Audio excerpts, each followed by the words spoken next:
Olá e bem-vindos! Hoje, nosso mergulho é num assunto que, olha, parece super específico, mas que abre uma janela incrível para a gente entender o funcionamento do corpo. A gente vai falar de coartação da aorta. Nossa fonte é uma aula bem detalhada da área médica e a missão aqui é desvendar essa história. Começa com o que parece ser um simples problema de encanamento, sabe? No maior vaso do corpo. Mas isso nos leva para uma conexão genética surpreendente e uma reação em cadeia que, nossa, bagunça toda a pressão arterial. E a pista inicial, o fio que a gente vai puxar, é uma diferença gritante na pressão medida nos braços e nas pernas. E essa pista é tudo, né? Não é só um dado clínico. É a manifestação física de um problema que é puramente mecânico. É como ver a fumaça antes de achar o fogo. Toda a lógica do diagnóstico parte daí. É a física pura se manifestando na nossa fisiologia. Certo. Então vamos começar por aí. Essa palavra coartação soa bem técnica, mas a fonte sugere que, no fundo, é um problema quase mecânico, não é? Tipo um defeito na tubulação principal. É a melhor forma de pensar. Coatação é só um jeito assim mais elegante de dizer estreitamento, ou constrição. A analogia da fonte é perfeita. Imagina a aorta como uma grande mangueira de jardim, com a água fluindo ali a alta pressão direto do coração. Agora imagina que alguém pisa bem no meio dessa mangueira, com força. Ok, consigo visualizar. O fluxo de água seria interrompido ali naquele ponto. Exato. E o que acontece com a pressão da água? Antes do ponto onde você pisou, a montante que a gente diz. A pressão na mangueira vai aumentar muito, a água se acumula. No corpo, isso se traduz em hipertensão na parte de cima, nos braços, no pescoço, nas artérias que vão para o cérebro. Ah, claro! Por isso que dores de cabeça podem ser um sintoma, faz todo sentido. Mas e depois do aperto? O que acontece com os órgãos que dependem desse sangue? Aí está a segunda parte da história. Depois do ponto de aperto, a jusante, o que sai é um fio de água fraco com pouca pressão. No corpo, isso significa que toda a parte de baixo, órgãos do abdômen, as pernas, os pés, tudo isso recebe menos sangue. A fonte até menciona que o médico pode sentir um pulso bem fraquinho ou até ausente, lá na artéria do pé. Nossa! E o paciente sente isso? Sim, pode se queixar de pernas cansadas, dor para caminhar, pés sempre frios. Então, essa única constrição cria dois universos de pressão dentro do mesmo corpo. É física de fluidos pura. Entendi. Então é por isso que um cardiologista não mede a pressão só no braço, ele vai checar nos braços e nas pernas, procurando justamente essa diferença. Exatamente. Num jovem que chega com pressão alta, que já é um sinal de alerta, medir nos 4 membros é crucial. Se der essa diferença grande e alta nos braços, normal ou baixa nas pernas, coartação da aorta vira suspeita número 1, na hora. É um sinal clínico clássico. Ok, um problema de encanamento, faz sentido. Mas isso acontece por acaso ou, sei lá, tem um fator genético por trás? Porque a fonte joga a gente direto numa conexão muito forte com uma condição bem específica. Sim, e é aqui que a mecânica se conecta com a biologia. A fonte é muito clara ao associar a coartação da aorta com a síndrome de Turner. É uma das associações mais famosas na cardiologia pediátrica e na genética. É uma condição que afeta indivíduos do sexo feminino, definida pela ausência de um dos cromossomos X. O padrão clássico é o 45X0. Certo. Então, a síndrome de Turner é a peça-chave. Mas quando um médico pensa nisso, o que mais ele procura? A fonte fala que a síndrome tem outros sinais bem característicos, né? Perfeito. É um conjunto de características. A fonte destaca uma das mais visíveis, o pescoço alado. E o fascinante é a explicação. Não é excesso de pele, como a gente poderia pensar.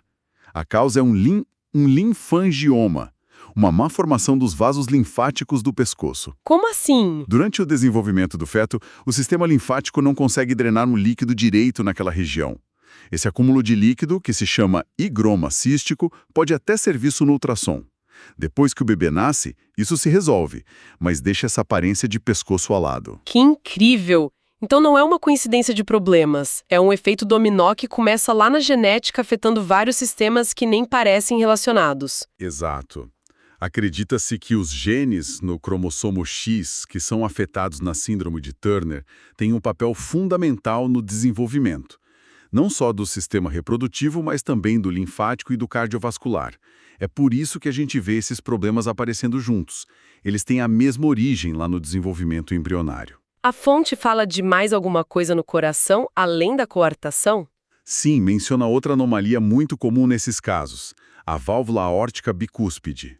Uma válvula aórtica normal tem 3 folhetos, ou cúspides, tipo uma porta de 3 folhas. Em muitas pessoas com Turner, e até em outras pessoas também, essa válvula nasce com 2 folhas só. E qual o problema disso?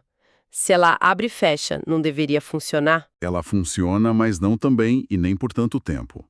Uma válvula de 2 folhas sofre mais estresse mecânico a cada batida do coração. Com o tempo, ela tende a calcificar, a ficar mais dura, e aí não abre direito. Ou pode não fechar direito, e o sangue vaza de volta. Ou seja, é uma bomba relógio estrutural. E para fechar o quadro, a fonte também cita os ovários em fita, que não se desenvolvem, levando à infertilidade. Certo. Então a gente tem alta pressão em cima, baixa pressão embaixo, um fundo genético e outra possível falha mecânica no coração. O corpo não ignora isso. Algum alarme deve disparar, né? A fonte aponta para os rins. O que eles acham que está acontecendo? Essa é a pergunta perfeita. Os rins são os grandes sensores de pressão do corpo. Só que eles têm um ponto de vista limitado. Eles só sentem a pressão do sangue que chega até eles.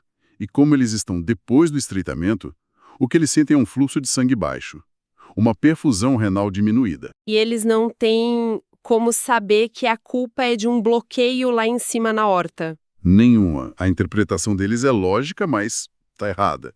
Eles pensam, alerta, o fluxo de sangue para nós está baixo. Isso significa que a pressão do corpo inteiro caiu.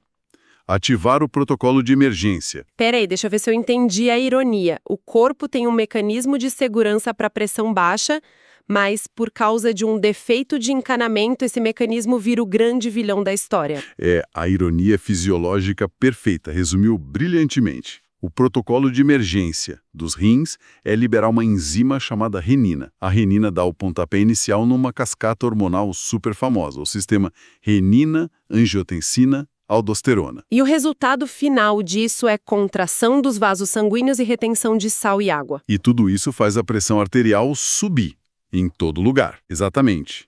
O corpo tenta consertar um problema local de baixa pressão, mas a solução é global.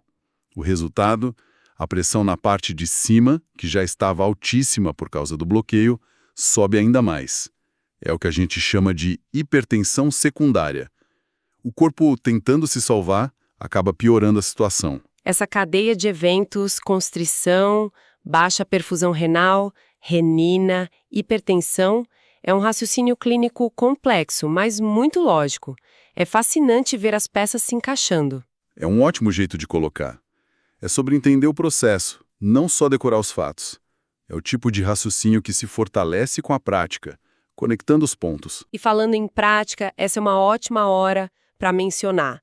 Para quem é estudante e quer se preparar de verdade para esse tipo de desafio, a dica é entrar agora em medicob.com.br, baixar o app e aproveitar o maior banco de questões do Brasil. Tem provas anteriores de todas as instituições, questões comentadas, resumos práticos, aulas completas e flashcards prontos para revisar onde quiser. Ok, vamos amarrar as pontas. Se a gente tivesse que resumir a história que a nossa fonte conta sobre a coartação da aorta, qual seria a narrativa? A narrativa central é a de um efeito dominó.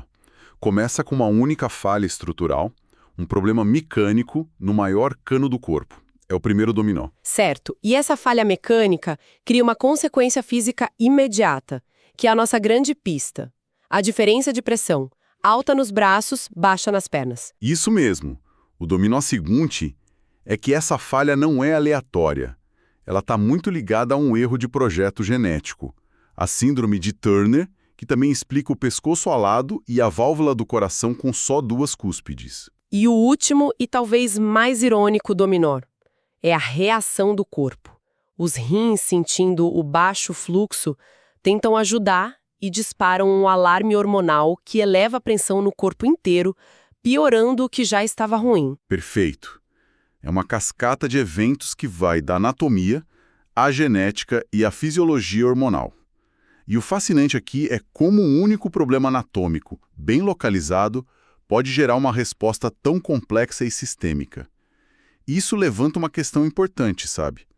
Quantos outros problemas de saúde que a gente trata só pelos sintomas, como a pressão alta, não podem ter como causa raiz uma questão estrutural simples, ali, escondida no corpo? Essa é uma reflexão poderosa para a gente fechar. A ideia de que um sintoma generalizado pode ter uma origem mecânica, pontual, e, em muitos casos, corrigível.